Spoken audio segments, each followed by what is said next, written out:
അന്താരാഷ്ട്ര യോഗാ ദിനത്തോടനുബന്ധിച്ച് നഗരസഭയും ഹാർട്ട് ഫുൾനെസ് ഇൻസ്റ്റിറ്റ്യൂട്ടും ചേർന്ന് യോഗാ പരിശീലനം സംഘടിപ്പിച്ചു.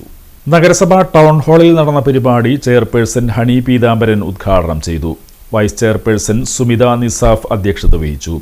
Heart fullness zonal coordinator KD Dinesh ധ്യാന പരിശീലനം നൽകി.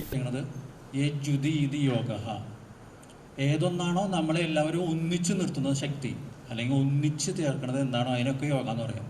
നമ്മൾ എവിടെയൊക്കെ സംഘടിക്കുന്നുണ്ടോ അതിനെന്താ പറയുക, യോഗം, മീറ്റിംഗ് അല്ലേ.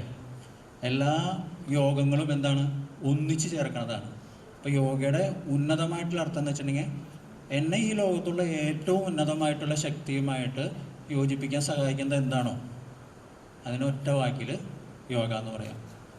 സാധാരണ യോഗ എന്ന് നമ്മൾ ആകെ കേട്ടേക്കുന്നതും കണ്ടേക്കുന്നതും ശരീരത്തിൻ്റെ കുറച്ച് ആസനങ്ങൾ ക്രമീകരിച്ച് ശരീരത്തിൻ്റെ ആരോഗ്യം മെച്ചപ്പെടുത്തുക എന്നുള്ളതാണ്. ശരിക്കും യോഗയുടെ ഏറ്റവും താഴ്ന്ന തലം മാത്രമാണത്. യോഗയിൽ നമുക്ക് ആകെ ഇപ്പോൾ പരിചയമുള്ള ശരീരങ്ങൾ ഏതാ? നമ്മൾ ഈ കാണുന്ന ശരീരം മാത്രമേ ഉള്ളൂ. അതിൻ്റെ കുറച്ച് ചലനങ്ങൾ മാത്രമേ നമ്മൾ കേട്ടിട്ടുള്ളൂ. പക്ഷെ അതിനെക്കാട്ടൊക്കെ വളരെ സൂക്ഷ്മമായിട്ടാണ് യോഗ നമ്മളെ അനുഭവിപ്പിക്കാനും പരിശീലിക്കാനും ശ്രമിക്കുന്നത്. ഞങ്ങൾക്ക് ആകെ 5 ശരീരങ്ങളുണ്ടെന്നാണ് പറയണത്. നമുക്ക് ഈ കാണുന്ന ശരീരത്തിനെ യോഗയിൽ പറയും. കുറച്ച് പേരുകളൊക്കെ ഒന്ന് മാറ്റുന്നുള്ളൂ, നമുക്കിതൊക്കെ അറിയാം. അന്നമയ കോശമാണ് നമ്മളിപ്പോൾ കാണുന്ന ശരീരത്തിൻ്റെ കോശം. അതിനെ നിയന്ത്രിക്കുന്നത് ഏതാ? നമുക്ക് പലപ്പോഴും പറയാറുണ്ട്, വല്ലാത്ത ക്ഷീണം തോന്നുന്നു എനിക്ക് ഇരിക്കാൻ തന്നെ വയ്യ എന്ന് വെച്ച് കഴിഞ്ഞാൽ യോഗയിൽ പറയും നമ്മുടെ പ്രാണമയ കോശം കുറേശ്ശെ ക്ഷീണിച്ചു തുടങ്ങി, അതുകൊണ്ടാണ് പ്രാണനില്ല, ഒരു ഉഷാറില്ല നമുക്കെന്ന് പറയും. അപ്പോൾ ഈ പ്രാണമയ കോശത്തിനെ നിലനിർത്താനായിട്ട് യോഗയിൽ കുറേ കാര്യങ്ങളുണ്ട്. ഇനി അതിനെ നിയന്ത്രിക്കണത് ഏതാ? അതിനെ നിയന്ത്രിക്കണത് മനോമയ കോശമാണ്. മനസ്സിനൊരു സുഖമില്ല, മനസ്സാകെ ടെൻഷനാണെങ്കിൽ പ്രാണമയവും ശരീരവും ആകെ ഡൗണാവും.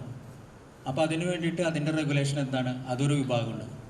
ഇനി മനസ്സിന് പല കാര്യങ്ങളും ചെയ്താലും നമ്മൾ പലപ്പോഴും തെറ്റായിട്ടുള്ള തീരുമാനങ്ങൾ എടുക്കും, തെറ്റായിട്ടുള്ള വാക്കുകൾ ഉപയോഗിക്കും, തെറ്റായ രീതിയിൽ സംസാരിച്ചുകൊണ്ട് നമ്മൾക്ക് പല റിലേഷൻഷിപ്പും പോകും.